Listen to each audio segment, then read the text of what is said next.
মা তুমি ভালো আছো তো? মেয়ের শরীর স্বাস্থ্য দেখে বুঝতে পারছেন না, মেয়ে একেবারে ঝাক্কাস আছে। আমার কাজ করতে পারতো না?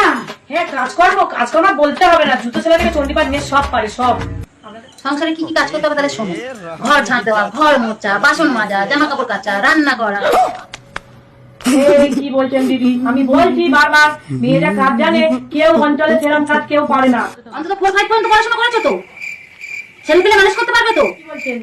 পড়াশোনা, মেয়ে বিয়ে পাস, ছেলে পিলে যে মানুষ করবে না, গ্রামে সবাই তাকিয়ে থাকবে। কি বলছে রে? হ্যাঁ তাই তো আমি ভাবছি, বিয়ে পাস মানে বিয়েওয়ালা মেয়ে নাকি? লাস্টে আমার ছেলে বিয়েওয়ালা মেয়ের সঙ্গে বিয়ে দেবো? কি ঘটকের পাল্লে পড়েছি আমি। মেয়ে পেলি না বিয়ে দেওয়ার জন্য ছেলে। এই ঘটক দাঁড়া, তুই আমার লাস্টে ছেলে বিয়েওয়ালা মেয়ের সঙ্গে বিয়ে দিবি? বিয়েওয়ালা মেয়ে বিয়ে পাস, তার মানে বিয়ে পাস মানে বিয়েওয়ালা মেয়ে, তুই আমার বিয়েওয়ালা মেয়ের সঙ্গে বিয়ে দিবি?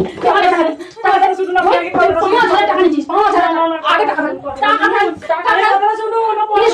কি শুনবো? পড়াশোনা করেছে গো।